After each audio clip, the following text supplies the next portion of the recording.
Nahmaduhu wa nusalli wa nusallimu ala rasulihil karim, amma ba'd. Bapak-bapak hadirin yang mulia,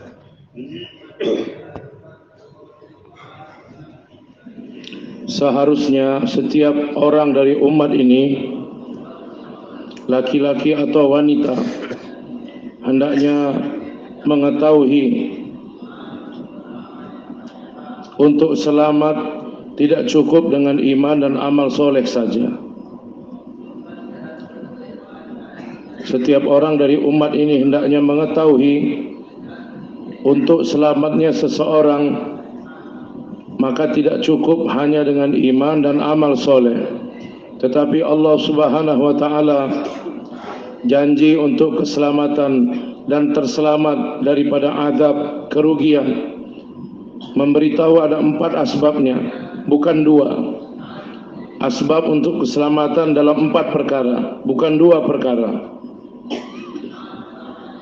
Hanya dengan iman dan amal soleh maka tidak cukup untuk keselamatan umat ini.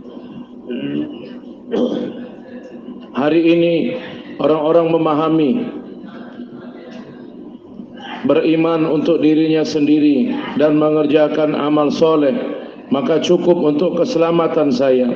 Padahal Al-Quran telah mengatakan asbab untuk keselamatan dalam 4 perkara: iman, amal soleh, mempersiapkan orang lain kepada iman, dan mempersiapkan orang lain kepada amal. Al-Quran membayankan asbab keselamatan dalam 4 perkara, dan umat memahami dengan iman dan amal soleh cukup untuk keselamatan. Padahal tawasaw bil haq, tawasaw bis sabr adalah 2 kerja seperti iman dan amal soleh, mempunyai kepentingan yang sama seperti mana kepentingan iman dan amal soleh. Maka kepentingan itu mempersiapkan orang lain kepada iman dan amal soleh. Tetapi syaitan memberikan tipuan yang begitu besar kepada orang-orang Islam. Orang yang tidak membuat amal maka dia tidak layak untuk memberikan dakwah. Padahal tidak membuat amal adalah satu dosa, dan tidak memberikan dakwah itu satu dosa yang lain juga. Tidak beramal satu dosa, tidak memberikan dakwah itu juga satu dosa. Apabila seseorang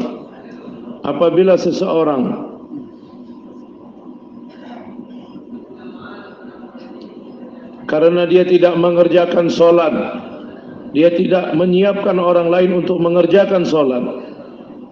Seseorang karena dia tidak mengerjakan solat, dia tidak menyiapkan orang lain untuk solat, maka kepada dirinya ada 2 dosa.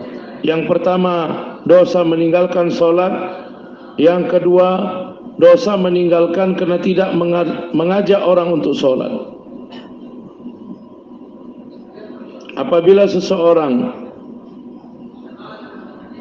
karena dia tidak mengerjakan solat, dia tidak mengajak, mempersiapkan orang lain untuk solat, maka 2 dosa datang kepadanya. Satu dosa meninggalkan solat, satu dosa meninggalkan dakwah. Al-Quran telah memberitahukan kepentingan ini, kepentingan kerja dakwah. Al-Quran telah membayankannya. Sampai di sini saya memberitahukan, satu orang mengerjakan solat dengan istiqomah, tetapi dia tidak menyiapkan orang lain untuk solat. Hadza Tanwir rahmatullahi alaih telah berkata, apabila satu orang solat dengan istiqomah dan dia tidak menyiapkan orang lain untuk solat, Hazrat telah mengatakan, maka orang ini adalah pendosa karena dia tidak mengajak orang lain untuk solat. Maka menjadi tanggung jawabnya mengajak orang untuk solat adalah fardu, maka menyiapkan orang lain untuk solat juga adalah fardu. Maka untuk itu saya telah mengatakan, Al-Quran telah mengatakan, untuk selamat dari kerugian ada 4 asbabnya. Beriman, kemudian beramal soleh untuk diri kita, kemudian menyiapkan orang lain kepada iman dan amal soleh. Untuk itu Imam Razi telah mengatakan, apabila seseorang tidak memberikan dakwah,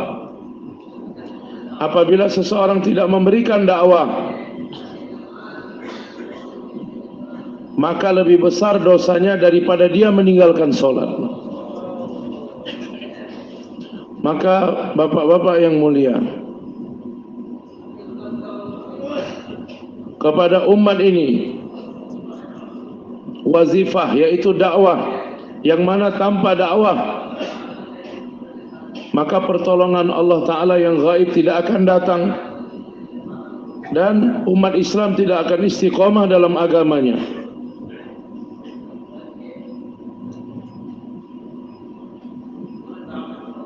Tetapi manakala umat meninggalkan dakwah, karena umat meninggalkan dakwah, maka umat akan terpaksa untuk tunduk di hadapan orang-orang batin. Apa penyebabnya? Penyebabnya adalah Allah Subhanahu wa Ta'ala janji untuk nusrah kepada umat ini hanya dan hanya dengan dakwah.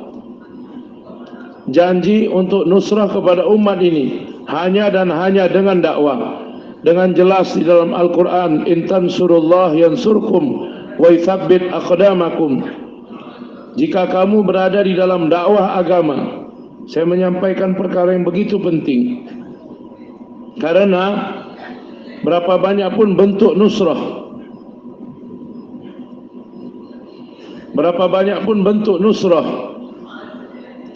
dari harta dengan diri, maka seluruh bentuk-bentuk nusrah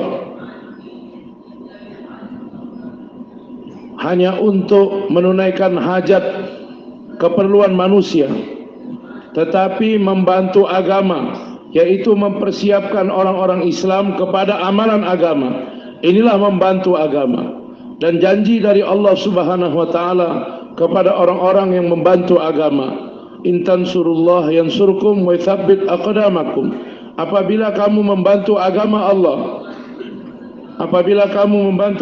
Allah, maka janji dari Allah, Allah Ta'ala akan membantu kamu.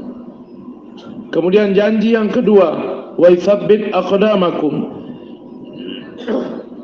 Apabila ada orang-orang yang menentang agama kamu, ada aturan, ada arahan kekufuran atau suasana yang menentang agama kamu, apapun yang datang, maka Allah mengatakan kami sendiri yang akan mengetepikannya, kami sendiri yang akan menghancurkannya. Inna kafainakal mustahzi'in. Maksud dari ayat ini bukanlah dalam kehidupan Nabi sallallahu alaihi wasallam apabila ada yang mempermainkan agama Allah dan Rasulnya, maka cukuplah Nabi. Tetapi ayat ini adalah untuk sampai hari kiamat. Apabila orang Islam berkumpul semua di dalam dakwah, dan kemudian ada aturan, peraturan, ada suasana, atau ada larangan, kesulitan yang menentang agama, maka sampai hari kiamat Allah Ta'ala cukuplah untuk menghancurkan mereka. Jadi bukan hanya pada zaman Nabi SAW, inna kafainakal mustahzi'in. Jadi janji ini adalah sampai hari kiamat, bukan hanya dalam kehidupan Nabi. Dua janji yang Allah Ta'ala beritahu di dalam Al-Quran atas dakwah. Yang pertama, turunnya nusratul ghaib. Kemudian janji yang kedua, Allah Ta'ala mengatakan istiqomah di dalam agama. Orang yang berada di dalam dakwah, tetapi saya akan memberitahukan cara yang dipergunakan orang-orang Islam hari ini dan mereka mengatakan dakwah. Itu bukan dakwah.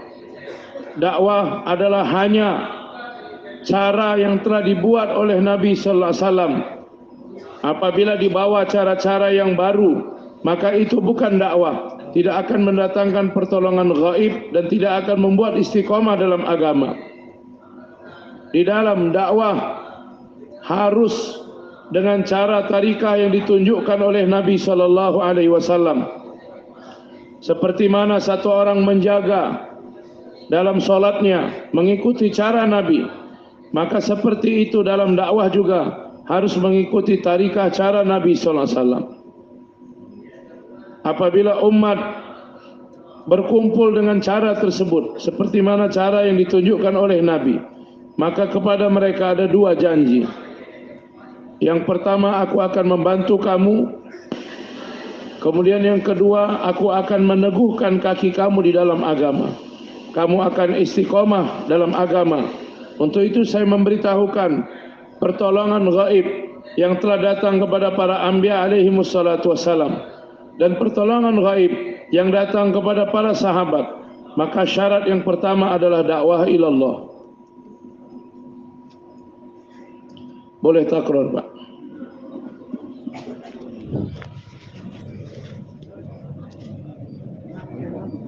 Dengan ibadat infiradi,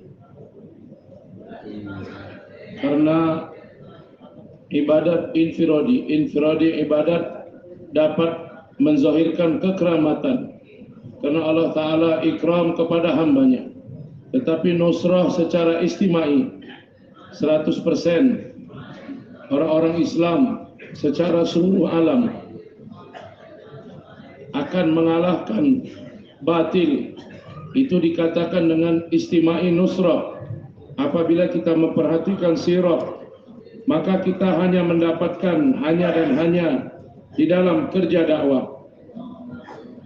Dengan ibadat infiradi saya katakan kekeramatan mungkin terzahir, tetapi untuk istimai nusrah dan tunduknya kekuatan-kekuatan yang begitu besar di hadapan satu orang Islam saja, maka janjinya hanya dan hanya di dalam pergerakan ini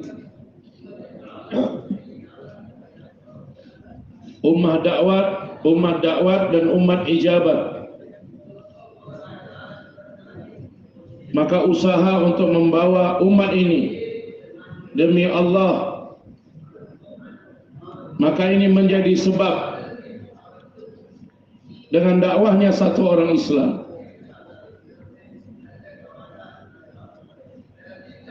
Maka saya ingin menginginkan kisah para sahabat radhiyallahu anhum ajmain dan kisah para anbiya alaihi wassalatu wassalam, yang mana turunnya pertolongan gaib dengan dakwah infiradi mereka. Pertama sekali, setiap orang-orang yang buat kerja hendaknya mengetahui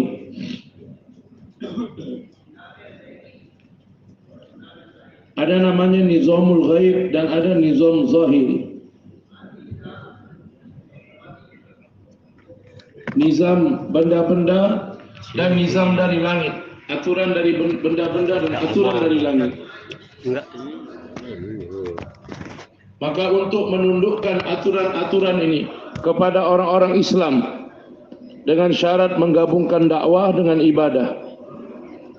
Ada dua jenis nizam, aturan di alam semesta ini, yaitu nizamul ghaib, aturan yang gaib.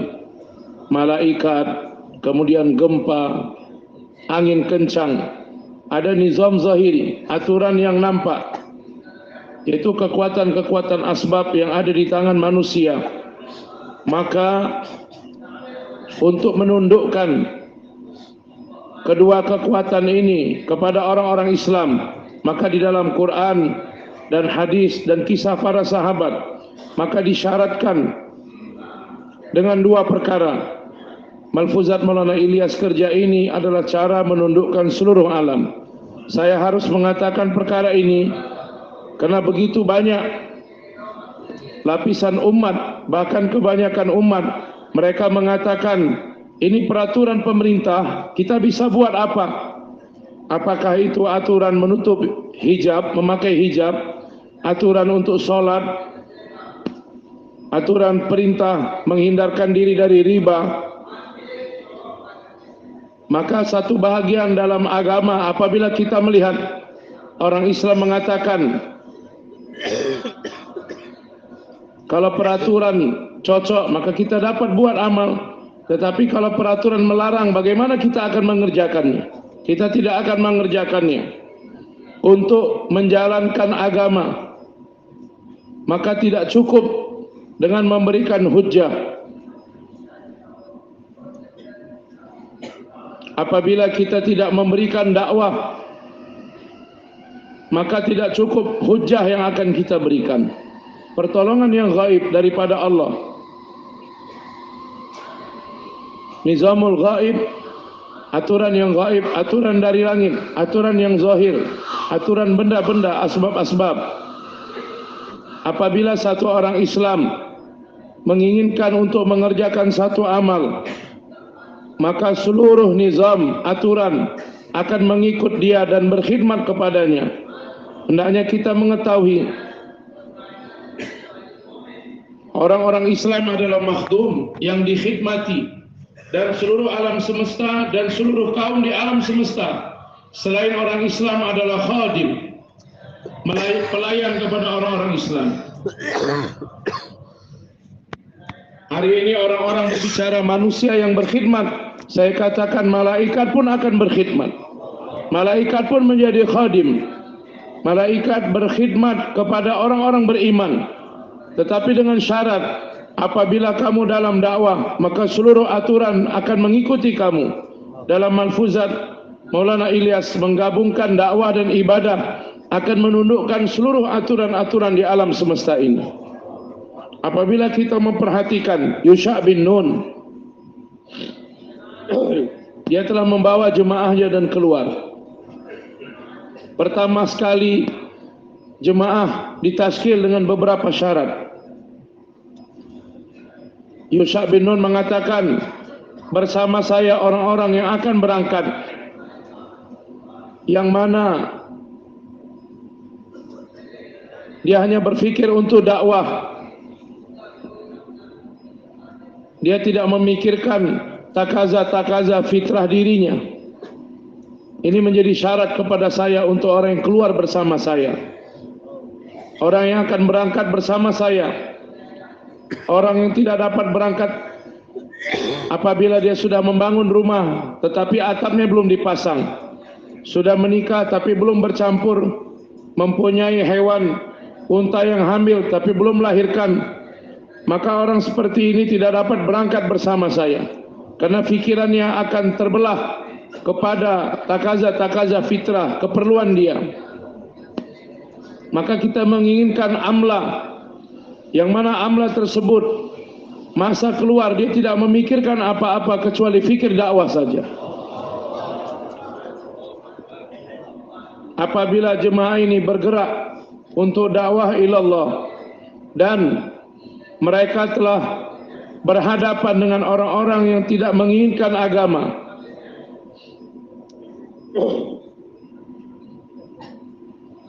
maka mereka mengatakan, ya Allah, kami berada dalam takaza agama, matahari akan terbenam. Mereka sedang berperang, matahari akan terbenam. Apabila kami sholat asar, maka musuh akan menyerang kami. Dan apabila kami terus berperang dengan musuh, maka bisa saja sholat asar tertinggal. Coba kita perhatikan. Jadi dua fardu bergabung menjadi satu. Apa yang harus dibuat? Ada fardu untuk dakwah dan ada fardu untuk ibadah. Apabila keduanya bersama-sama dan orang Islam bersungguh-sungguh niat untuk membuatnya, keduanya bergabung dalam waktu yang sama, maka Allah Subhanahu wa taala akan tundukkan nizamul gaib kepada mereka. Yusha' bin Nun mengatakan kepada matahari, Allahumma bisha. Dia katakan pada Allah, ya Allah, berhentikan matahari di sini. supaya matahari menunggu. Apabila kami telah mendapatkan kemenangan dari musuh, baru setelah itu kami akan solat asar. Setelah solat asar selesai, barulah matahari bergerak untuk terbenam. Dalam riwayat dikatakan matahari terus menunggu. Saya bukan hanya menceritakan kisah, tetapi saya ingin menyampaikan bersama umat kekuatan yang begitu besar, yaitu menundukkan aturan-aturan yang gaib. Pertama sekali saya menyampaikan aturan gaib dengan dakwah bagaimana aturan gaib akan tunduk kepada orang-orang beriman. Yusha bin Nun, dia telah memberhentikan matahari. Dia berdoa pada Allah, Allahumma bisha. Maka matahari pun berhenti. Hanya karena jemaah yang kecil saja. Matahari menunggu. Kemudian berikutnya, ini ghaibi nizam, aturan yang gaib. Ada satu orang, Nabi SAW melihat kepada satu orang. Maka Nabi pun datang kepadanya, kamu mau kemana? Dia mengatakan, saya mau pulang ke rumah. Maka Nabi bertanya, apakah kamu punya keinginan untuk mendapatkan kebaikan? Apa itu? Kamu berimanlah kepada Allah dan berimanlah kepadaku. Dia mengatakan, siapa yang akan menjadi saksi atas perkataan kamu? Siapa yang menjadi saksi atas perkataan kamu? Nabi mengatakan, ada satu pohon di lembah. Pohon itu yang akan menjadi saksi bahwasanya aku adalah Rasulullah. Dalam riwayat, maka pohon telah membelah bumi, permukaan bumi, dan berjalan sampai di hadapan Nabi sallallahu alaihi wasallam. Dan dia telah bersaksi 3 kali di hadapan Nabi.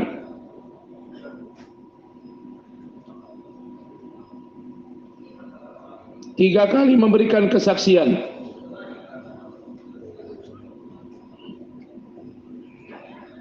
Maka akhirnya satu orang tadi pun dia telah beriman pada Nabi. Nabi SAW sendiri beliau dan kepada sahabat-sahabat beliau begitu menguatkan untuk membuat dakwah infiradi. Dan akan datang pertolongan yang gaib dari Allah Subhanahu wa taala. Maka ini permisalan untuk menundukkan aturan yang gaib. Kemudian sahabat di penjara, dia berhajat untuk mandi wajib. Maka dia berfikir,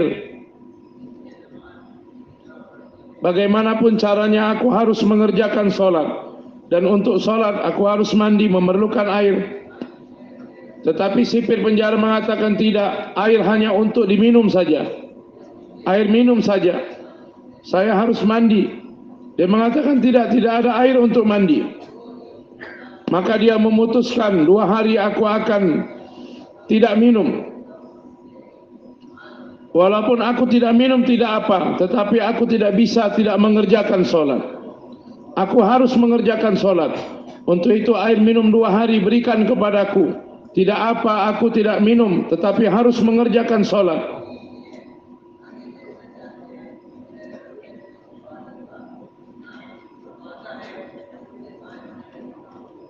Allah Ta'ala memberikan kesulitan ketika seorang dalam ibadah untuk melihat bagaimana hamba ini mengusahakan supaya dia dapat beribadah dan seberapa besar ketakutan dalam dirinya apabila dia meninggalkan ibadah. Jadi bukanlah keadaan mudah maka ibadat dibuat, keadaan tidak mudah sulit maka ibadah ditinggalkan.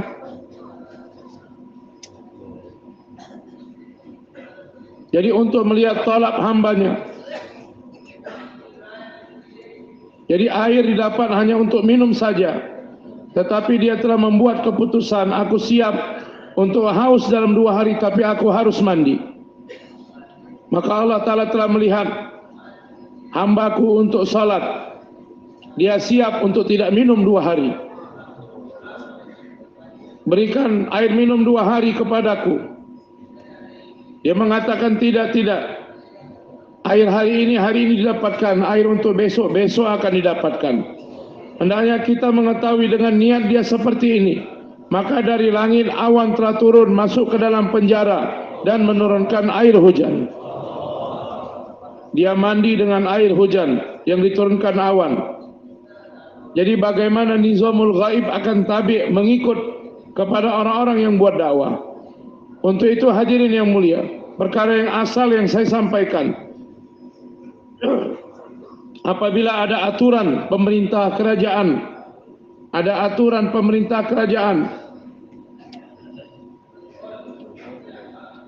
ada rule, ada aturan yang mana menentang amal agama, bahagian dalam amal agama, maka orang Islam berfikir, kalau kita punya kemampuan, maka Islam akan tegak. Kebebasan kami untuk menjalankan agama, maka kita akan dapatkan ketika kita mempunyai kemampuan.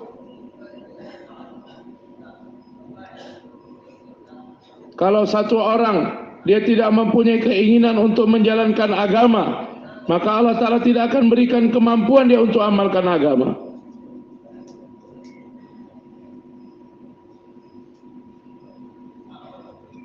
Maka hendaknya kita memperhatikan berapa banyak pun kekuatan-kekuatan yang besar dari asbab, bagaimana mereka datang untuk menentang agama dan Allah Ta'ala telah menghancurkan mereka. Nabi SAW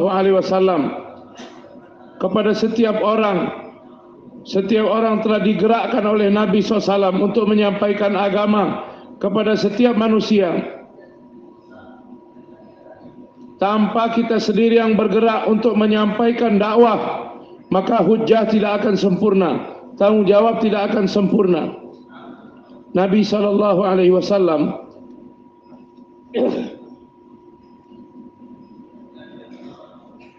kepada Abdullah bin Hudzafah, Syuja' bin Wahab membentuk jemaah menuju Kisra.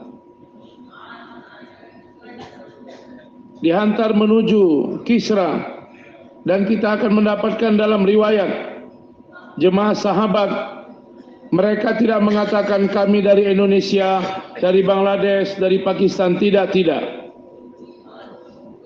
Tetapi perkataan mereka mempunyai kekuatan yang luar biasa, karena mereka mengatakan Allah yang menghantar kami. Nah, kami telah dihantar Allah Ta'ala.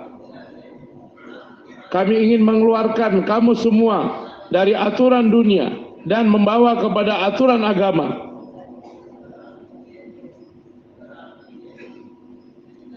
Yang mana ada janji izzat, kemuliaan dari Allah Ta'ala. Dan apabila kamu tidak menerimanya, maka kamu akan dikalahkan. Kemudian Nabi SAW menghantar Syuja' bin Wahab kepada Kisra.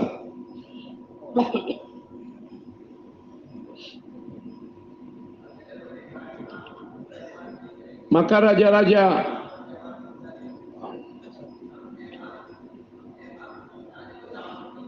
orang raja mengatakan, kamu tidak perlu berjumpa raja, berikan surat, kami akan sampaikan pada raja.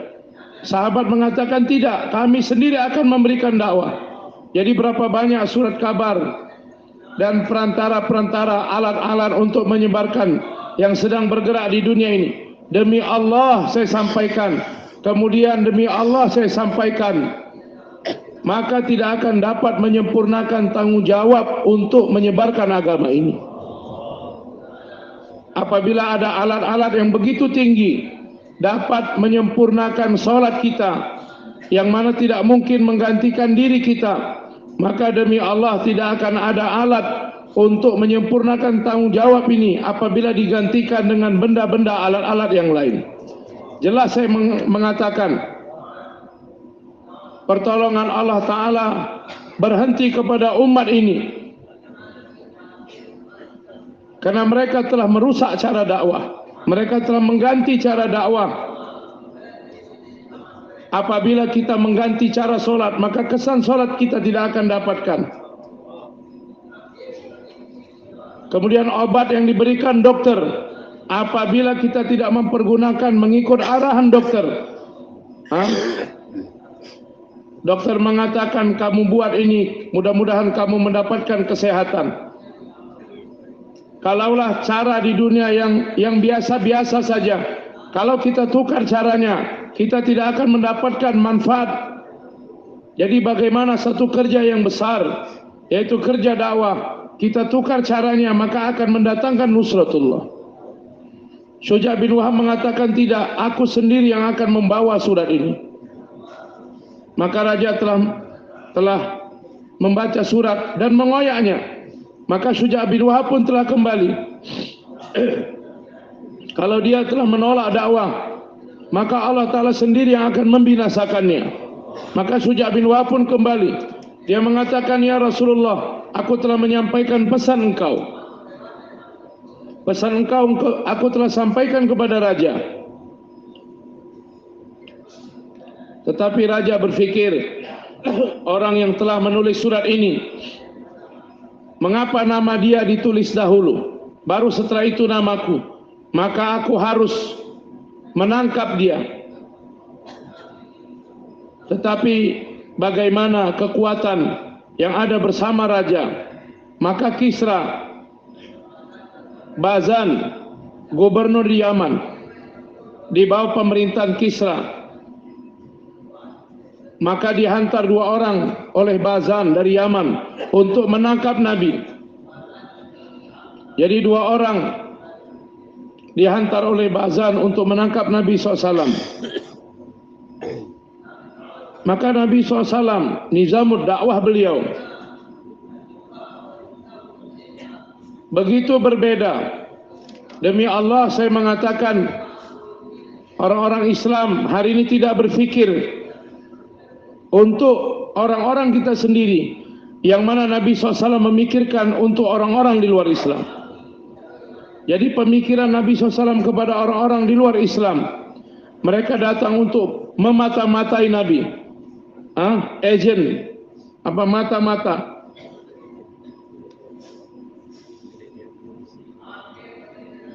Mereka datang untuk membunuh Nabi SAW. Mereka datang untuk melumpuhkan Nabi SAW, untuk memberikan racun kepada Nabi, dan membuat Nabi menjadi lalai dan tiba-tiba akan menyerang Nabi. Maka muamalat Nabi SAW kepada orang-orang tersebut sama seperti mana muamalah Nabi, cara bersikapnya Nabi kepada orang-orang yang dekat Nabi dan pengikut Nabi. Jadi bukanlah ini musuh maka dihancurkan, ini musuh maka hendaknya dibinasakan, tidak seperti itu. Jadi cara dakwah Nabi SAW, sifat dakwah Nabi, seperti mana ikram Nabi kepada orang yang berbuat baik pada Nabi, maka ikram yang sama kepada orang yang memburuk-burukkan Nabi. Ikram kepada orang yang ikut kepada Nabi, maka ikram kepada orang yang menentang Nabi, sama saja. Maka saya mengatakan, apabila kita dalam kerja dakwah dengan hati yang sempit dan mengikut kaum, cocok bahasa, warna kulit, maka saya mengatakan orang-orang seperti ini Allah Ta'ala tidak mempergunakan orang-orang ini untuk mengumpulkan umat dalam kebaikan-kebaikan. Maka hendaknya di dalam hati kita meluaskan kebaikan kepada setiap orang-orang, kepada setiap makhluk. Bagaimana dalam hati kita ada keluasan kepada setiap makhluk, maka dalam setiap tempat di dalam Al-Quran Allah Ta'ala memerintahkan untuk bersabar. Ada 2 orang mata-mata datang untuk melumpuhkan Nabi.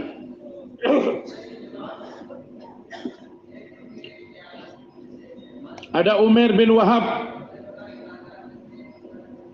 dia telah bermusyawarah. Dia ini adalah syaitan daripada syaitan-syaitan di Mekah, bermusyawarah untuk membunuh Nabi SAW. Aku membawa pedang dan tiba-tiba akan membunuh Nabi. Mereka telah bermusyawarah bersembunyi di kota Mekah.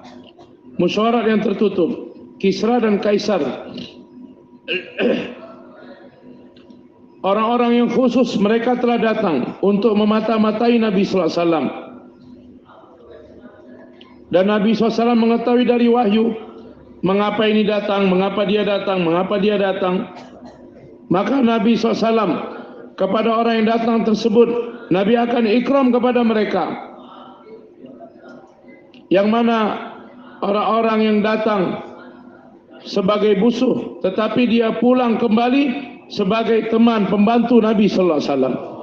Maka Hazrat telah mengatakan, merubah keadaan orang-orang yang datang bergantung kepada pemikiran orang-orang yang buat kerja dakwah.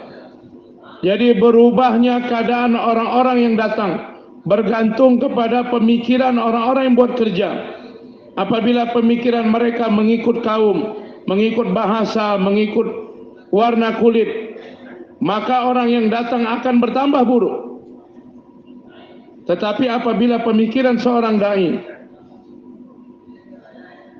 bertentangan dengan orang yang datang, mereka ingin menjadi musuh, tapi kita berfikir untuk menjadi teman. Mereka datang untuk menipu, kita berfikir untuk ikram kepada mereka. Jadi berubahnya hati orang-orang yang datang bergantung pemikiran orang-orang yang buat kerja. Karena orang yang punya sifat membalas dendam, orang seperti ini tidak akan dipakai dalam kerja dakwah. Jadi balas dendam dan hidayat, dua sifat ini tidak akan ada dalam satu hati orang yang beriman. Tidak akan berkumpul bersama-sama. Maka Umair bin Wahab, dia telah berjalan dari Mekah.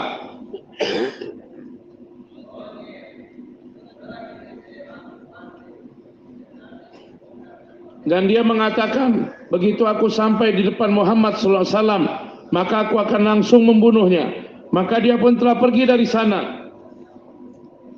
Dan dia menyembunyikan pedangnya.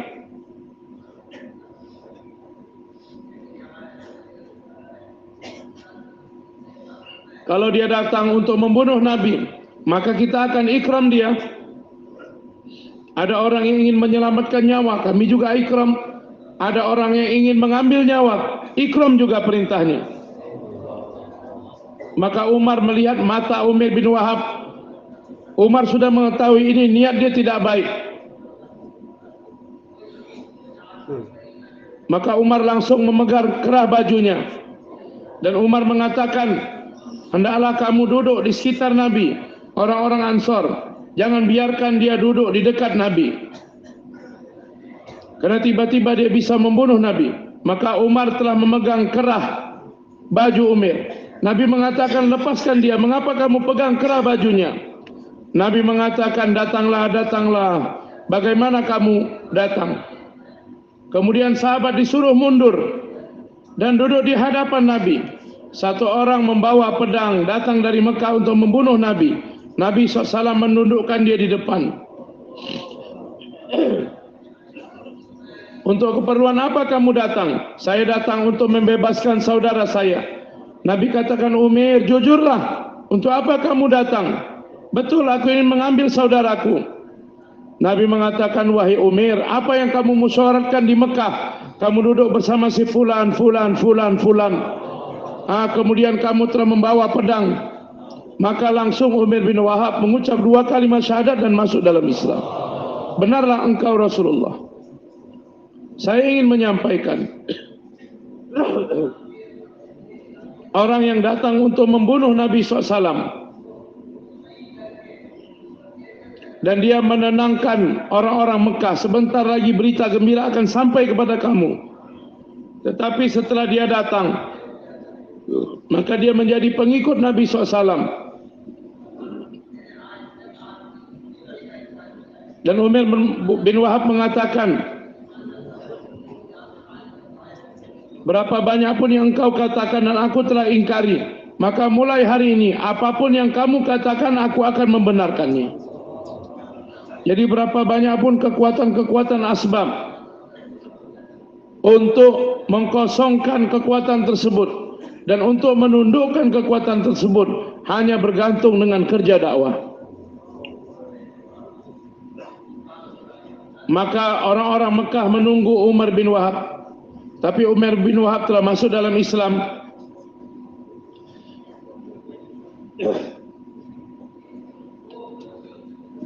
Dua tentara Kisra telah menghantar untuk menangkap Nabi SAW dan membawa kepada Kisra. Maka dalam riwayat, maka keduanya telah sampai kepada Nabi. Kemudian Nabi mengikram keduanya, berikan tempat istirahat, besok pagi bawa mereka berdua. Maka mereka pun telah diikram, diberikan tempat tidur. Padahal mereka datang untuk membunuh Nabi SAW, melumpuhkan Nabi. Maka pagi hari telah dibawa, dan keduanya ketakutan. Nabi katakan jangan takut. Mereka mengatakan kami mendapat perintah untuk membunuh kamu. Kemana kamu akan membawa saya? Mereka mengatakan Kisra telah memberikan perintah kepada kami untuk menangkap kamu dan membawa kamu kepada Kisra. Nabi mengatakan, tadi malam tadi, maka Robku telah membunuh Rob kamu. Robku telah membunuh raja kamu. Mereka mengatakan, apakah kamu tahu dengan apa yang kamu katakan? Saya faham dengan apa yang saya katakan, kata Nabi. Bahwasanya Robku telah membunuh raja kamu. Satu sama lain mengatakan, ajib bat, perkara yang ajib. Bagaimana dia mengetahui? Langsung mereka berangkat ke Yaman. Maka gubernur di Yaman mendapatkan kabar ini. Sherwi, nama anaknya. Bapaknya Perwez. Anaknya telah membunuh bapaknya. Anak raja telah membunuh bapaknya sendiri. Jadi pertolongan yang gaib telah datang dengan pergerakan agama. Maka saya mengatakan seluruh kesimpulan apa yang saya katakan. Dua perkara untuk istiqomah di dalam agama bergantung kepada dakwah. Dan apabila ada kekuatan yang berhadapan dengan mereka, maka untuk mendatangkan pertolongan dari Allah, dua syaratnya. Intansurullah yansurkum. Yang pertama saya beritahukan, apa itu ghaibun nusrah. Kemudian yang kedua, untuk istiqamah di dalam agama, mempunyai syarat, yaitu dengan dakwah juga. Boleh takror, Pak?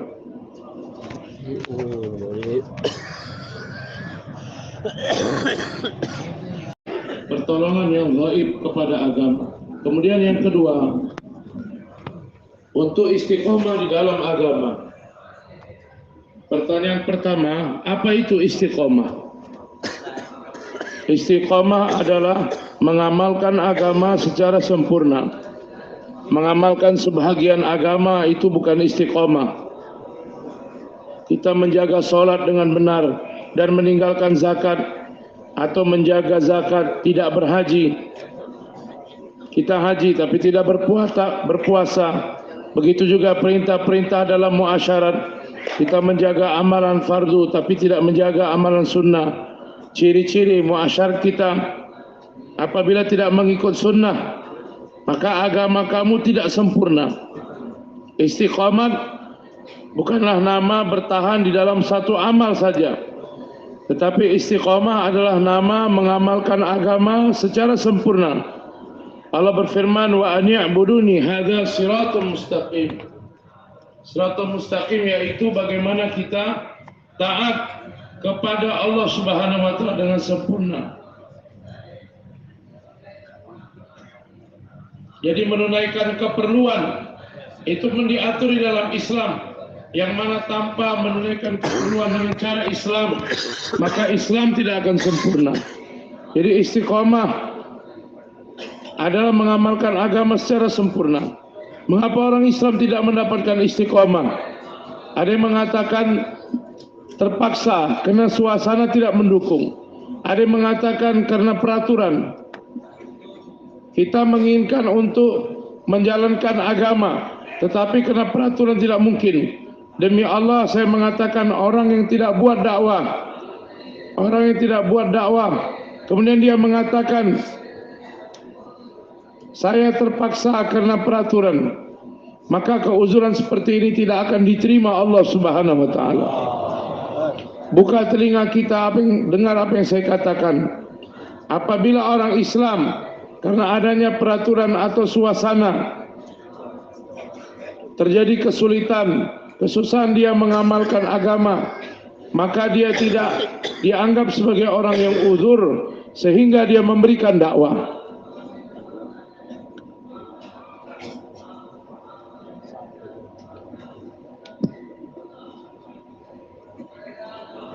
Apabila dakwah tidak dibuat dan ada halangan di dalam agama sehingga kamu tunduk dan memberikan uzur, maka uzur kamu tidak akan diterima Allah Subhanahu wa taala. Al-Quran telah mengatakan orang yang uzur itu adalah orang yang memberikan dakwah walaupun begitu ada kesulitan dia untuk mengamalkan agama, maka di sisi Allah inilah orang yang uzur. Jadi tanpa dakwah tidak ada orang yang dianggap uzur untuk menjalankan agama. Itmami hujjat, sempurnanya hujjah hanya dengan kerja dakwah.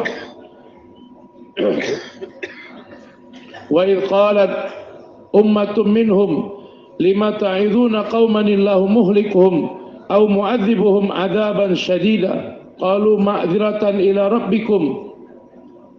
Ayat di dalam Al-Quran, satu jemaah telah bergerak untuk memberikan dakwah yang mana Allah telah buat keputusan bencana akan datang, binasa akan datang kepada kaum tersebut karena dosa mereka. Maka orang soleh mengatakan, apa faedah memberikan dakwah lagi kepada mereka? Allah sudah buat keputusan akan membinasakan mereka. Tidak, kami memberikan dakwah kepada mereka supaya kami di pandangan Allah telah menyempurnakan tanggung jawab dakwah.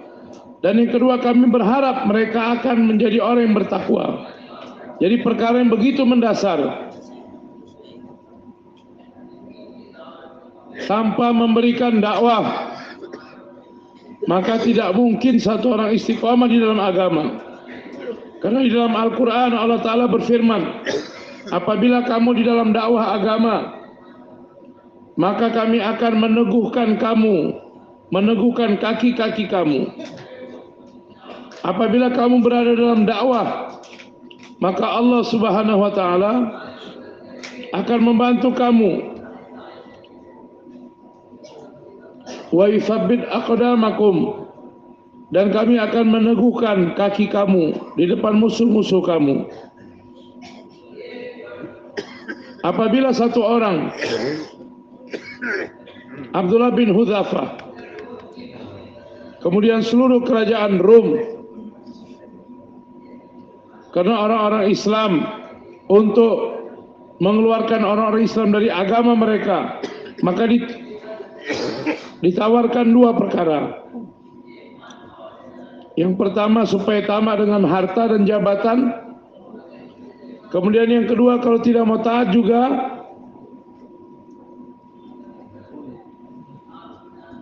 maka musuh akan menakut-nakuti kamu sehingga dapat melenyapkan nyawa kamu.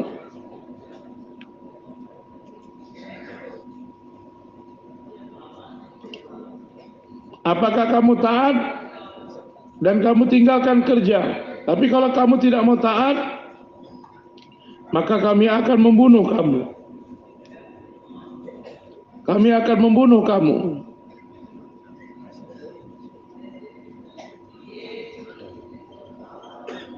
Maka di antaranya para sahabat mereka benci kepada harta dan jabatan dan perkara yang besar. Sahabat memberikan nyawa mereka. Mereka begitu senang mengorbankan nyawa untuk agama Allah Subhanahu wa taala. Maka Raja Rum telah menangkap Abdullah bin Hudzafah dan diberikan dakwah untuk masuk dalam agama Nasrani. Maka Abdullah bin Hudzafah mengatakan, aku tidak akan menerima agama Nasrani.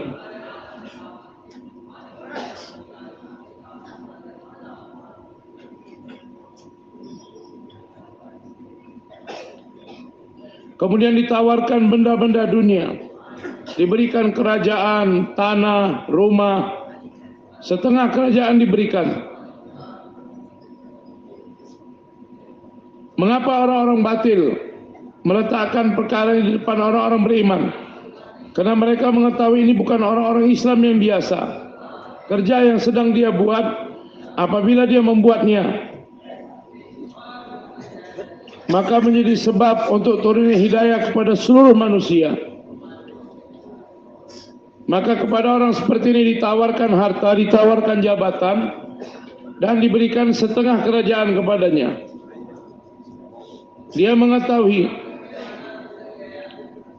apabila orang yang buat kerja, mereka terpelosok dan mereka meninggalkan agama dan dakwah agama, maka bukan satu orang, tapi satu jemaah yang besar akan terputus daripada amalan agama dan dakwah agama, dan akan terbentuk iftirak, perbedaan di antara umat.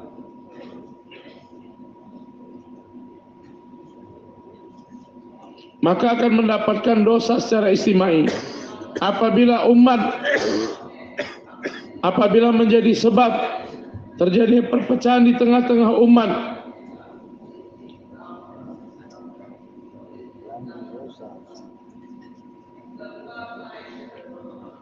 Maka dosa besar datang kepadanya. Diberikan surat kepada raja, apabila kamu berdoa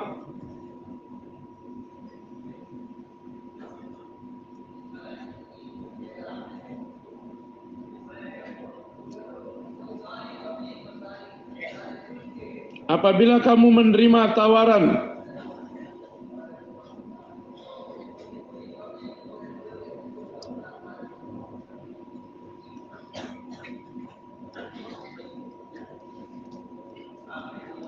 maka saya mengatakan Nabi SAW dan para anbiya alaihimussalatu wassalam telah ditawarkan dua perkara kepada mereka, harta dan jabatan.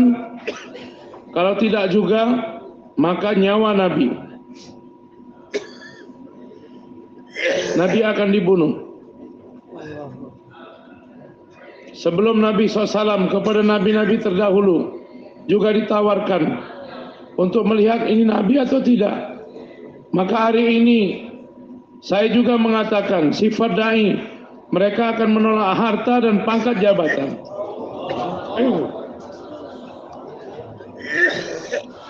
Kami akan menjadikan kamu orang yang paling berharta. Kami akan menjadikan kamu menjadi ketua, kepala. Kami akan menikahkan kamu dengan wanita yang paling cantik. Tapi Nabi mengatakan, aku tidak dihantar untuk itu. Satu orang wanita pada zaman Nabi Yusuf, ditawarkan wanita.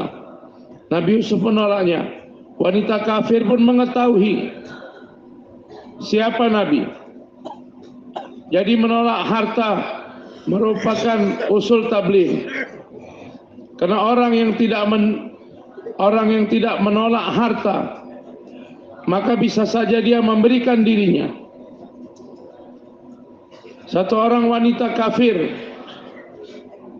mengetahui bagaimana Nabi Sulaiman, bukan Nabi Yusuf. Satu wanita kafir menghantar harta sebagai hadiah. Apabila dia terima, berarti dia bukan Nabi, karena dalam hatinya ada kecintaan pada harta. Tetapi apabila dia menolak hadiah yang diberikan, maka dia adalah Nabi, karena tidak ada kecintaan harta dalam hatinya.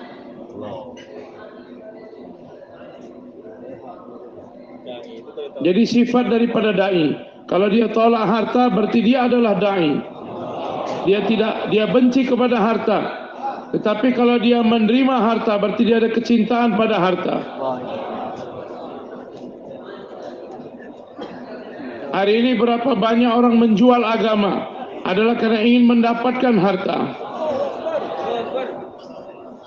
dan memberikan kabar-kabar kepada orang-orang di luar Islam, berkhianat kepada Islam, itu pun karena ingin mendapatkan harta.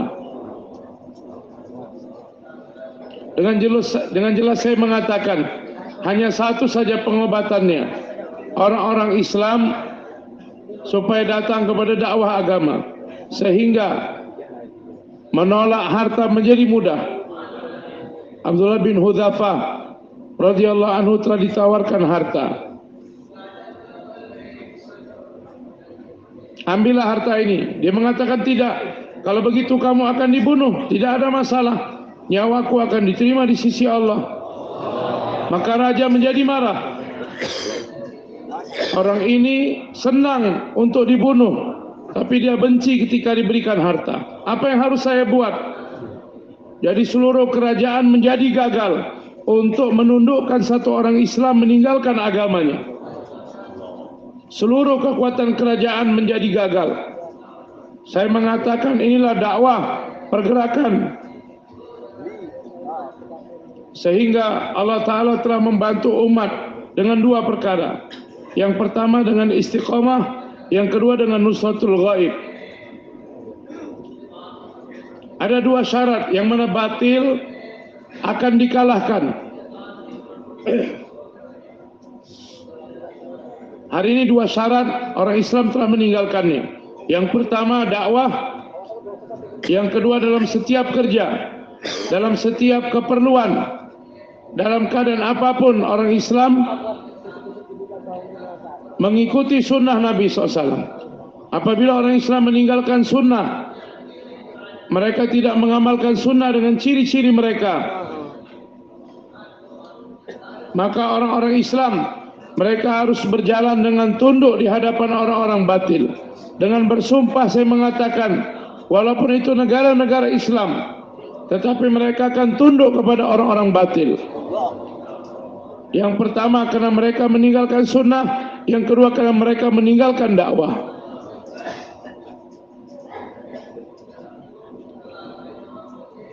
Apabila kamu ridha dengan agama Allah, maka kamu diberikan tamakkun, tempat berdiam diri, tempat tinggal di muka bumi. Dan apabila kamu tidak berada dalam dakwah dan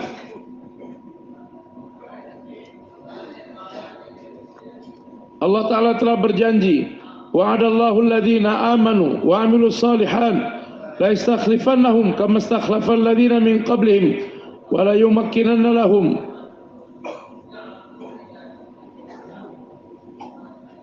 Jadi seluruh ayat kesimpulannya tamakun, khilafah kami akan berikan apabila kamu berada di dalam dakwah dan ittiba'us sunnah. Pada zaman ini orang-orang Islam memahami, pertama sekali kami mempunyai kemampuan atau pemerintahan, baru kami akan mengamalkan Islam. Padahal aturan Allah pertama sekali kamu tegakkan Islam, baru kami akan memberikan pemerintahan kepada kamu. Dengan pemerintahan dengan harta, Islam tidak akan tegak dulu, hari ini sampai hari kiamat. Jadi dua perkara yang mana seluruh makhluk akan dapat dikalahkan oleh Islam: dakwah dan ittiba'us sunnah, dua sifat. Dan hari ini orang-orang Islam dua perkara ini telah ditinggalkan oleh mereka. Meninggalkan dakwah juga dan meninggalkan ittiba'us sunnah juga. Hazrat mengatakan, apabila kita mencari kemuliaan di dalam cara-cara orang di luar Islam, seperti mana ada kemuliaan di dalam kurta, pakaian sunnah, maka Allah Ta'ala akan memberikan kehinaan pada kamu. Seperti mana kisah Umar, diberikan usulan, ada 12 tambalan di baju kamu, orang-orang besar akan istiqbal kamu, nampaknya tidak baik kamu memakai baju seperti ini, maka aku berikan baju yang baru. sehingga orang-orang akan takut melihat kamu. Apabila kita mencari kemuliaan di cara-cara orang di luar Islam, maka Allah akan menghinakan kamu.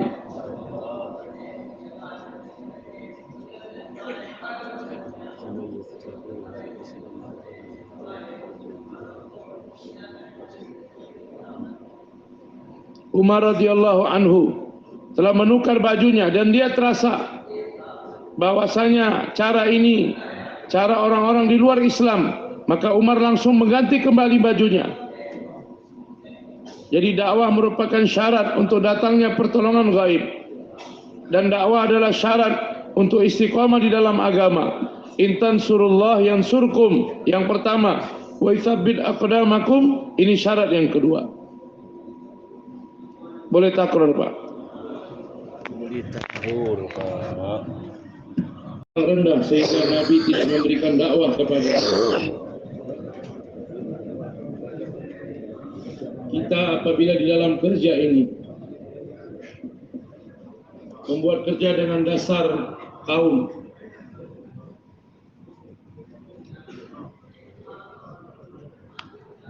atau dengan dasar warna kulit, atau dengan dasar bahasa, maka nisbat-nisbat hubungan-hubungan ini adalah untuk memecah umat, bukan untuk menyatukan umat. Jalan untuk menyatukan umat adalah janganlah kita memahami derajat satu orang itu rendah sehingga kita tidak memberikan dakwah kepadanya. Nabi SAW dalam safar hijrah, keadaan yang begitu berbahaya, Nabi SAW bersembunyi. Nabi SAW keluar dari Mekah, bermusyawarah, kita akan melalui jalan mana. Ada satu jalan, yang mana di jalan tersebut ada 2 orang perampok, yang mana setiap orang yang lewat di tempat tersebut dia akan merampoknya. Nabi mengatakan di jalan yang ada perampok itulah kita akan berjalan. Biasanya kalau kafilah diberitahu di jalan ini ada perampok, yang mana mereka meninggalkan tanah air, maka bertambah takut di jalan itu ada perampok.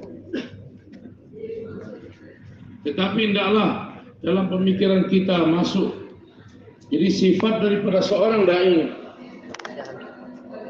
mereka melihat hasil daripada usahanya, mereka tidak melihat apa keadaan waktu tersebut.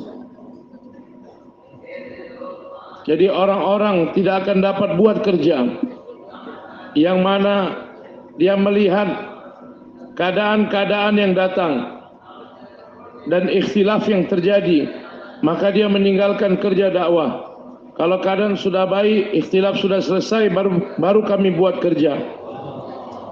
Ini adalah sebab mereka termahrum, terhalang dari kerja, bukan sebab mereka dikabulkan dalam kerja.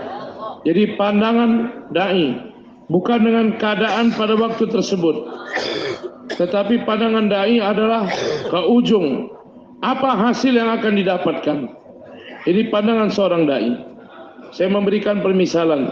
Nabi SAW berada di Mekah, tidak ada satu orang pun yang mau mendengarkan Nabi, tidak ada yang mau melindungi Nabi. Kita mengetahui begitu masyhur Ukaz, ada 2 pasar yang mana Nabi SAW bergerak sendiri meminta mayyu'mini mayyansuruni, siapa yang akan memberikan perlindungan kepadaku, siapa yang akan menolongku. Kemudian pada satu zaman berikutnya, Nabi SAW telah merayu satu kafilah, tetapi tidak ada yang mau beriman. Nabi mulaqat, jumpa dan jumpa dengan satu kabilah, Bakar bin Wa'il. Begitu banyak bilangan kabilah ini. Berapa bilangan kamu? Begitu banyak, seperti mana debu padang pasir. Aku siap meninggalkan tanah airku, bawalah aku ke kampung kamu, kata Nabi.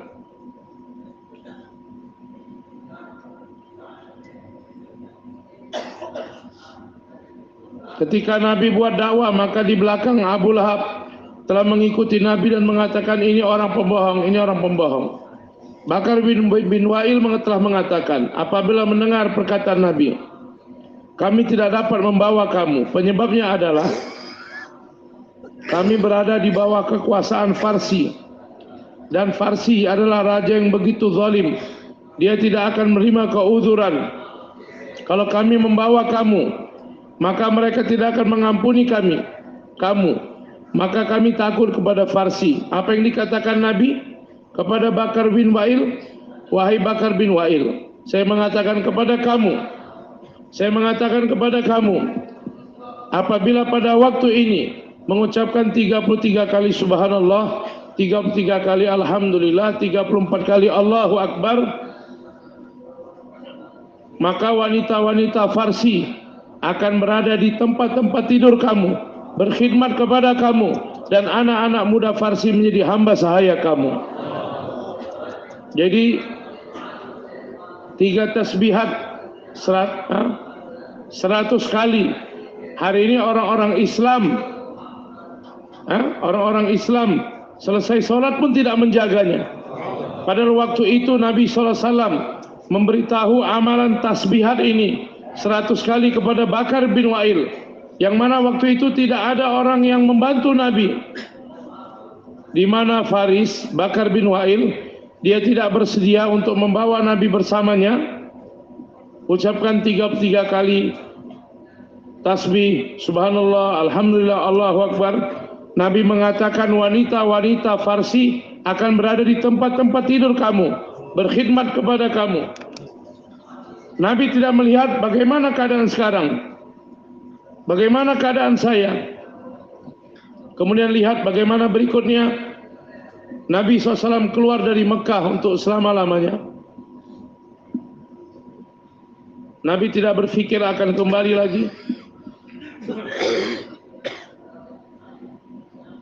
Maka untuk menangkap Nabi, Suraqah bin Malik mengikuti Nabi. Sudah begitu dekat Suraqah bin Malik dengan Nabi.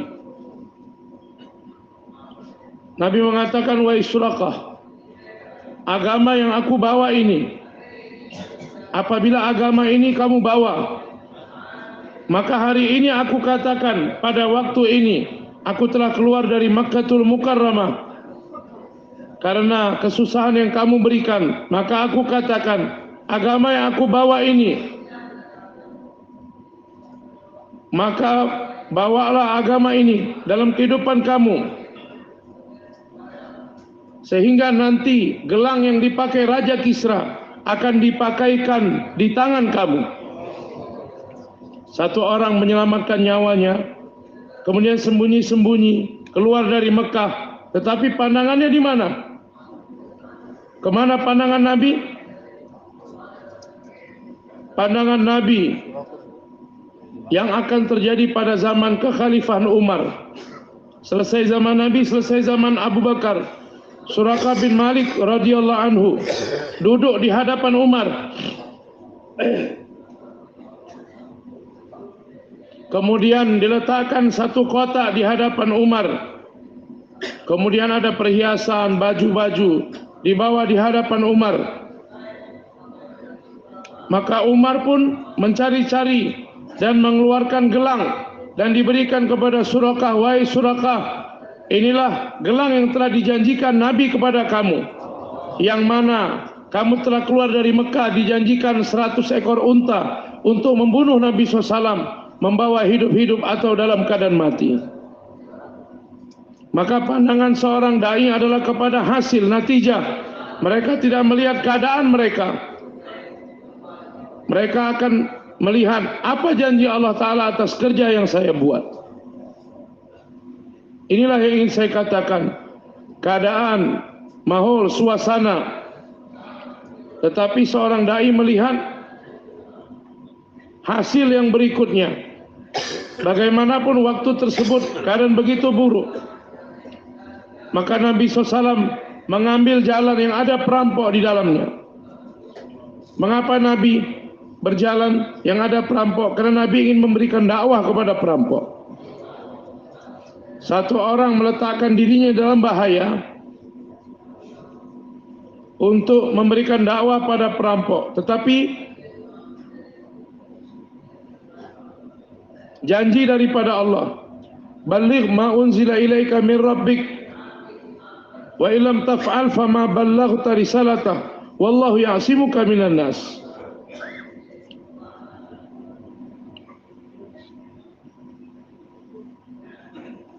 Maka saya katakan, hadirin yang mulia, ini merupakan wazifah kepada umat ini. Dengan jelas saya mengatakan,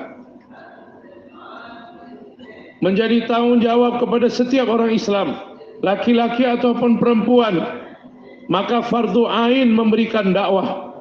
Ini bukan kerja fardu kifayah. Ada jemaah begitu baik sekali buat kerja, bukan. Ini bukan kerja jemaah tabligh, tapi kerja setiap umat ini. Mengapa? Karena setiap umat perlu kepada iman, laki-laki atau wanita. Dan 100 kali saya dapat mengatakan, demi Allah 100 kali, tanpa dakwah maka iman tidak akan sempurna. Dari Al-Quran, dari hadis, perkataan sahabat, perkataan ulama-ulama yang hak, berkali-kali, 100 kali saya mengatakan, tanpa adanya dakwah iman tidak akan sempurna. Walaupun kamu salat, zakat, berpuasa, haji, membaca Al-Quran, walaupun membuat semua amal, tetapi untuk sempurnanya iman tidak akan didapatkan kecuali dengan dakwah. Kesempurnaan iman tidak akan didapatkan kecuali dengan dakwah.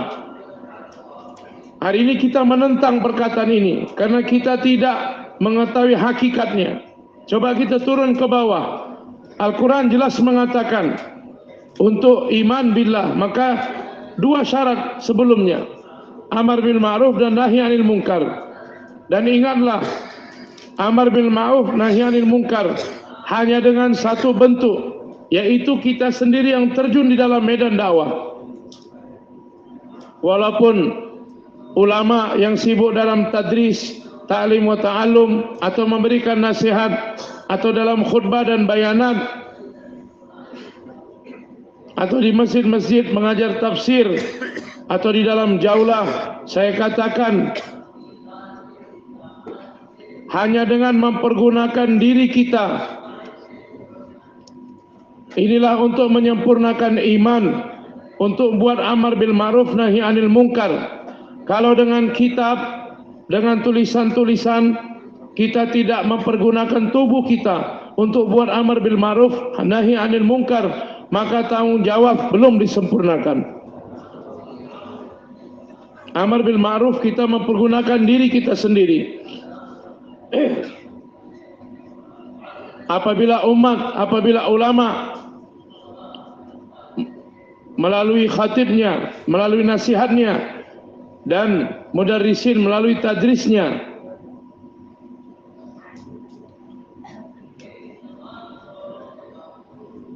walaupun ada semua bahagian-bahagian dan ada yang menjalankan bahagian agama ini, bahkan mengamalkan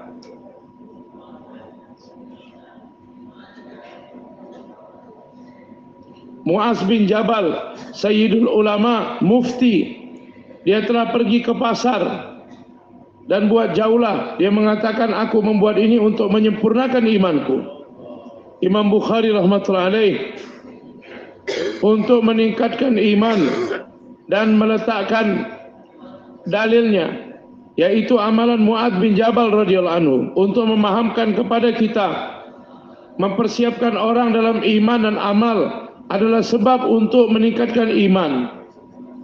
Karena Al-Quran menyampaikan dengan cara yang begitu ajib. Jadi di mana Al-Quran mengatakan meningkatkan iman, maka dipakai dengan sighah majhul. Saya katakan kepada ulama, dipakai sighah majhul yang bermakna ta'diyah dan memberikan faedah ta'diyah. Saya katakan kepada ulama, innamal mu'minuna alladhina, innama al-mu'minun alladhina. Perhatikan yang saya katakan, maka tidak ada perkara yang lain. Iman orang beriman hanyalah orang itu, idza dzukirallah, bukan idza dzakarallah. Tetapi idza dzukirallah, disebut, bukan menyebut. Wajilat qulubuhum wa idza tuliyat alaihim. Jadi dzukirallah dan tuliyat. Jadi lafaz takaza lafaz, yaitu maknanya kita mengingatkan, Allah Ta'ala mengingatkan kepada yang lain. Idza tuliyat alaihim ayatu. Abu Bakar Siddiq radhiyallahu anhu, penyebab dia dikeluarkan dari Mekah bukan karena dia membaca Al-Quran. Karena dia membaca Al-Quran dikeluarkan dari Mekah, tetapi dia telah dikeluarkan karena baca Al-Qurannya mempunyai sifat da'i. Kamu baca Al-Quran dari rumah, maka kami tidak akan mengeluarkan kamu dari rumah. Kamu orang yang begitu baik, sering membantu janda-janda, membantu orang yang susah. Kamu orang yang begitu baik akhlaknya. Kamu tidak keluar dan kami tidak akan mengeluarkan kamu. Siapa yang akan mengeluarkan kamu dari Mekah? Tetapi apabila kamu membaca Al-Quran dan membuat orang tertarik kepada kamu, kami akan mengeluarkan kamu. Tetapi kalau baca Al-Quran kamu, tilawat kamu tidak mempengaruhi orang lain, kami tidak akan keluarkan. Tapi manakala tilawat kamu ada sifat da'iyana, mengajak orang kepada agama, maka kami akan mengeluarkan kamu. Kalau sekedar membaca saja orang tidak terkesan, maka tidak apa-apa.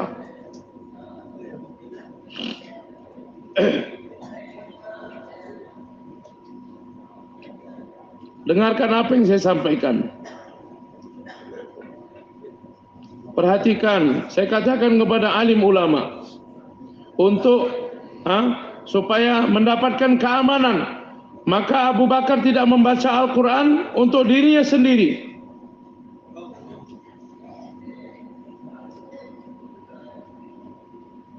Jadi pertentangan kepada agama, kepada Nabi, kepada sahabat. Apabila membaca Al-Quran kamu dengan sifat da'iyana, maka kami akan mengeluarkan kamu. Tapi kalau sifatnya hanya taliyana, membaca saja, orang tidak akan ikut kepada kamu, maka tidak apa-apa. Kami takut kalau kamu membaca Al-Quran dengan suara keras, maka anak-anak kami, perempuan-perempuan kami akan masuk dalam agama kamu. Untuk itu kalau membaca Al-Quran, bacalah dengan lemah lembut, jangan dengan suara keras. Kisah yang begitu masyhur. Untuk itulah saya katakan, jadi tabligh dan pergerakan ini adalah untuk membuat amal menjadi muta'addi, berpindah kepada orang lain. Kita menginginkan dengan surat kabar, dengan surat, dengan tulisan-tulisan untuk menyebarkan agama.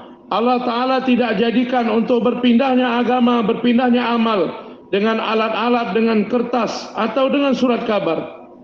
Demi Allah saya sampaikan, Allah Ta'ala telah jadikan sebab untuk berpindahnya amalan agama, yaitu hanya dengan tubuh manusia. Jadi Rasul, apa mana Rasul? Utusan.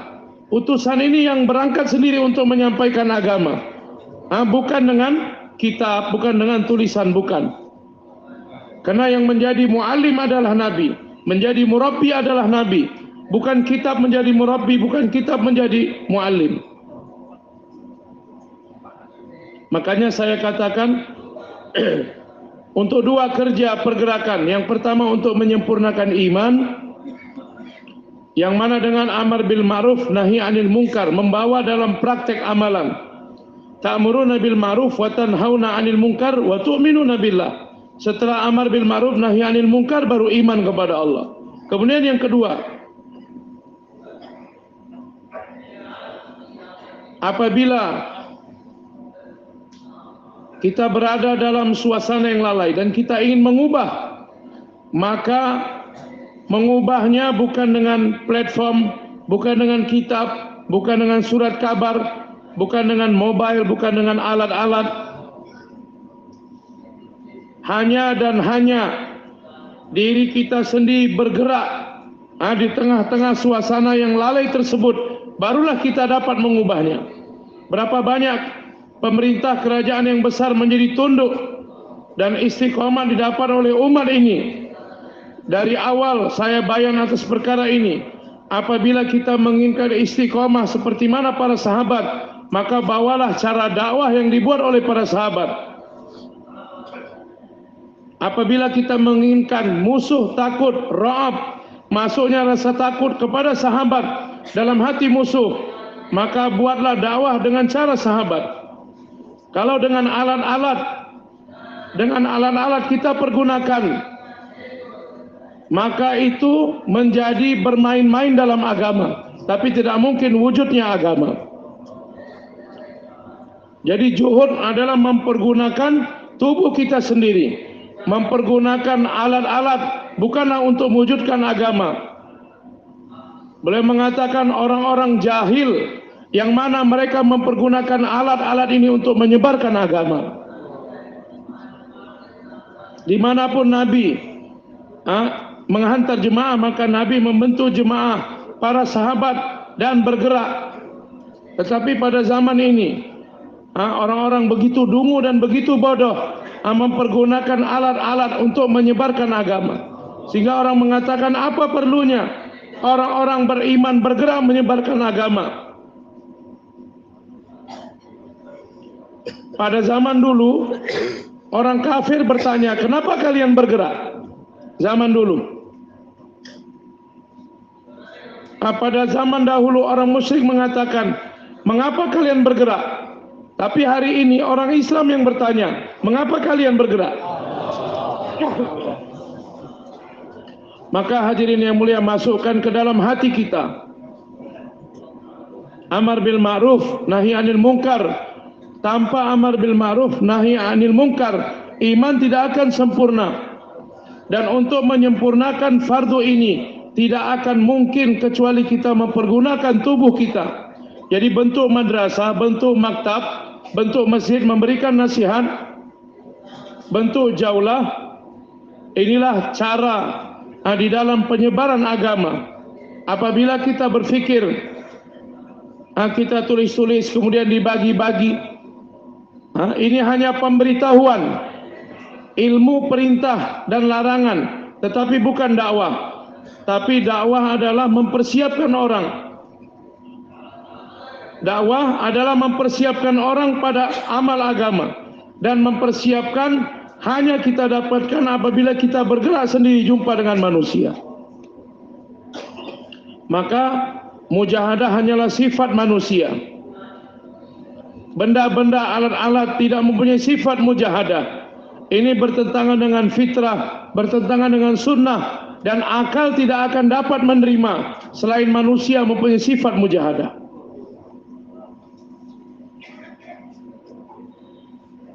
Boleh takror, Pak?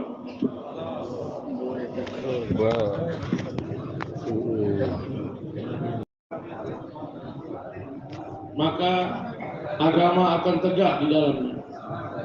Apabila pergerakan dan khuruj, selain pergerakan dan khuruj, ada jalan perantara yang lain untuk sampainya agama kepada umat. Apabila selain khuruj ada jalan yang lain untuk sampainya agama kepada umat, maka tidak akan ada ancaman bagi orang yang mentakhirkan keluar di jalan Allah.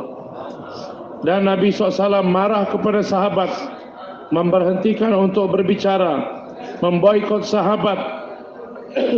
Apabila ada jalan yang lain selain tadzkir, ada jalan yang lain, maka Nabi SAW tidak akan begitu keras kepada orang yang mentakhirkan keluar di jalan Allah.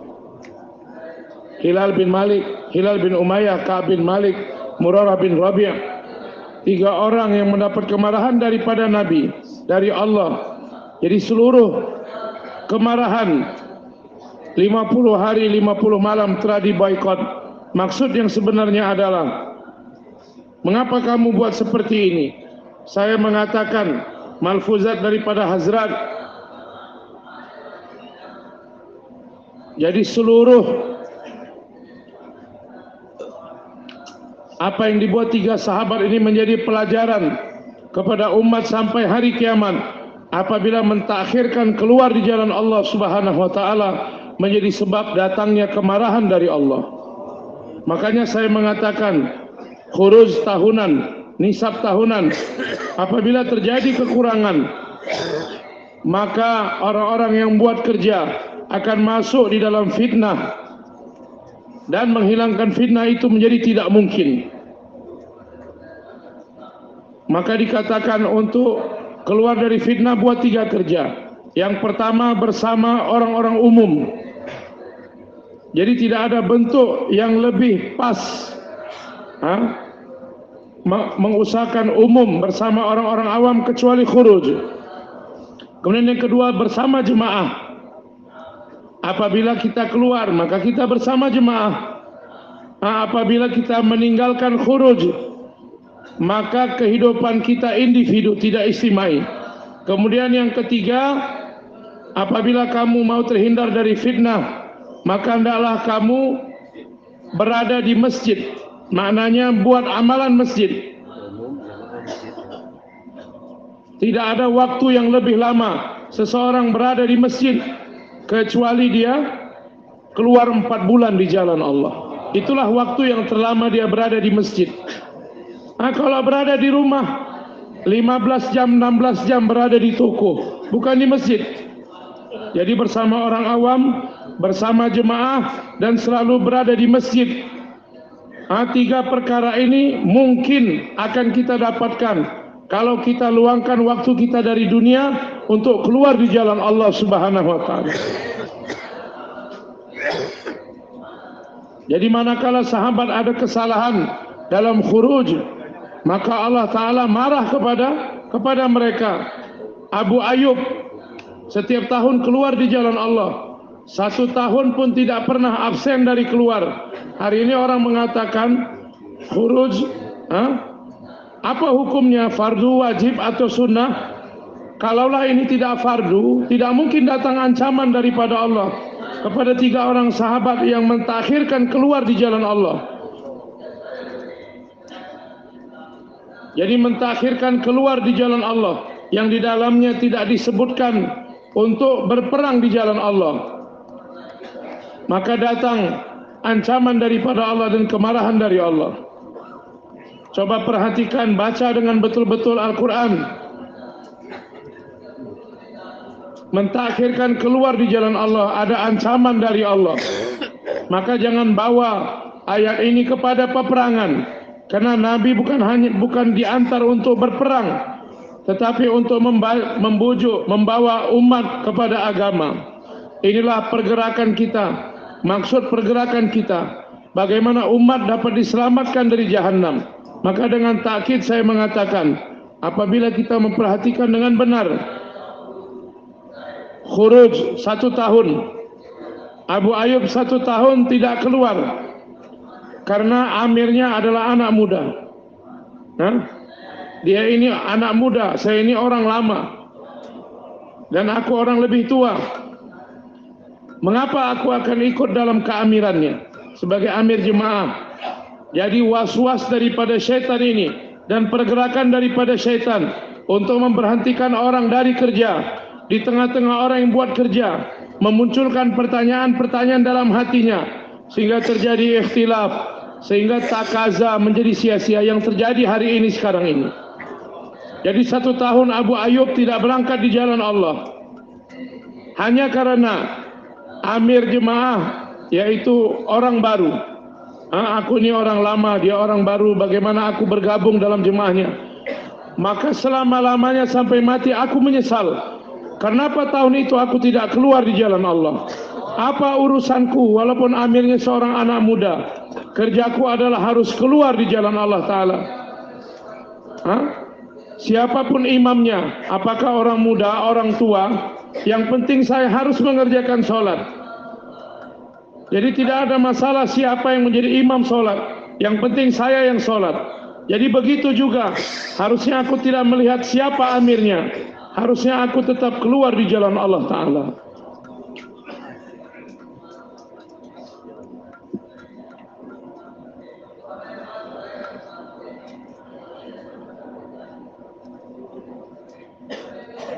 Kita yang perlu kepada amal untuk buat jaulah, untuk buat gas, untuk buat dakwah.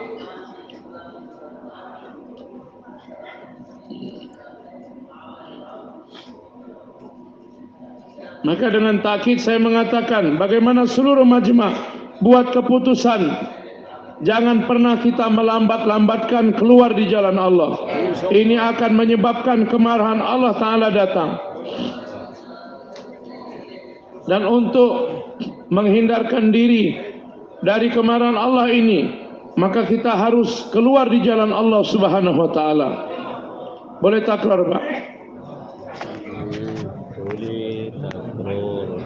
Dakwah, dan ini merupakan satu sebab untuk memberhentikan umat dari kemurtadan dan istiqomah dalam agama.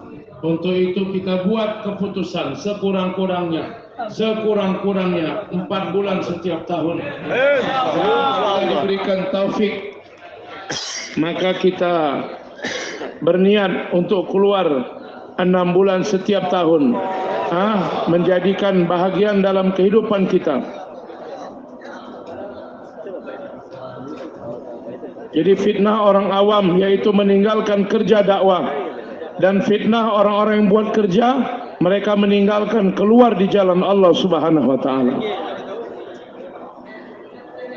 Dengan sunnah saya mengatakan Nabi SAW kepada sahabat-sahabat yang terdekat dengannya dan amlanya untuk disibukkan di dalam kerja, untuk menghilangkan fitnah dari akar-akarnya.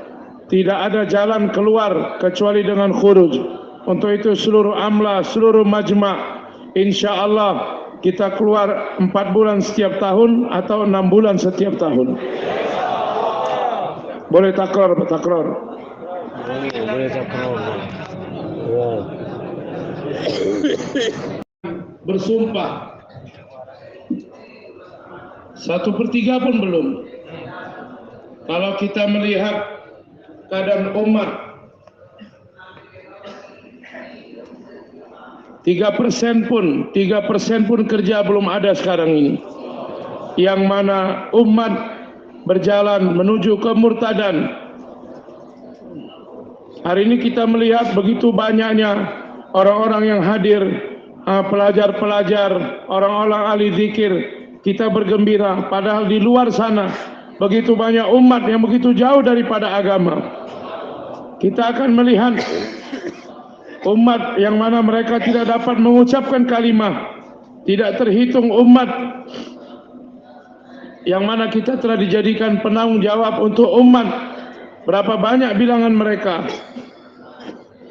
Maka kita buat keputusan 2% pun, 3% pun kerja belum ada sampai sekarang. Kemudian saya mengatakan, sampai sekarang di seluruh dunia berapa banyak pekerja agama apabila mereka keluar 4 bulan tiap tahun,